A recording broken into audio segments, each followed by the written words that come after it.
આજે આપણે બનાવીશું રવાનો શીરો। રવાનો શીરો બનાવવા માટે 1 વાટકી ઝીણો રવો લીધો છે, સાથે 1 વાટકી ઘી લીધું છે અને 1 વાટકી ખાંડ લીધી છે। ખાંડને મિક્સર જારમાં આ રીતે પાવડર કરી લીધો છે। તમે ખાંડ પણ ઉમેરી શકો છો। સાથે 3 ગણું પાણી લીધું છે। 1 વાટકી રવા સાથે 3 વાટકી પાણી। પાણીને હલકું ગરમ કરી લેવાનું। પાણી ગરમ થઈ ગયું છે, સાઈડમાં મૂકી દઈશું। 1 વાટકી ઘીમાંથી 2 ચમચી ઘી આપણે પેનમાં ઉમેરશું। સાથે ડ્રાયફ્રૂટ ઉમેરશું। ડ્રાયફ્રૂટમાં કાજુ બદામ પિસ્તા લીધા છે, સાતડી લઈશું। એક પ્લેટમાં કાઢી લઈશું। બાકીનું ઘી ઉમેરી દઈશું। સાથે રવો ઉમેરવાનો છે અને રવાને આપણે ઘી સાથે મિક્સ કરી લઈશું। મીડિયમ ગેસની ફ્લેમ ઉપર 6 થી 7 મિનિટ માટે રવાને શેકવાનો છે। હલકો કલર ચેન્જ થાય ત્યાં સુધી આપણે શેકી લઈશું। રવો શેકાઈ ગયો છે, રવામાંથી જાળી પડવા લાગી છે, સાઈડમાંથી ઘી પણ છૂટું પડવા લાગ્યું છે। હવે આ સમયે આપણે પાણી ઉમેરવાનું છે। પાણી એકસાથે નથી ઉમેરવાનું, થોડું થોડું ઉમેરતા જવાનું છે અને મિક્સ કરી લેવાનું છે।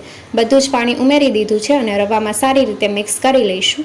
તો પહેલાં આપણે આ રીતે પાણી સાથે રવાને કૂક કરવાનો છે, જેથી રવો એકદમ સોફ્ટ થઈ જશે। રવામાં પાણી સારી રીતે મિક્સ થઈ ગયું છે। હવે ખાંડ ઉમેરશું।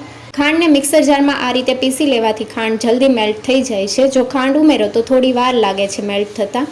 હવે ડ્રાયફ્રૂટ ઉમેરશું। ડ્રાયફ્રૂટમાં કાજુ બદામ પિસ્તા ઉમેરશું। ફ્લેવર માટે અડધી ચમચી એલચી પાવડર ઉમેરીને મિક્સ કરી લઈશું। બધી વસ્તુ સારી રીતે મિક્સ થઈ ગઈ છે। હવે ઢાંકણ ઢાંકીને ધીમા ગેસ ઉપર 2 મિનિટ માટે થવા દઈશું, જેથી રવો સારી રીતે ફૂલી જશે।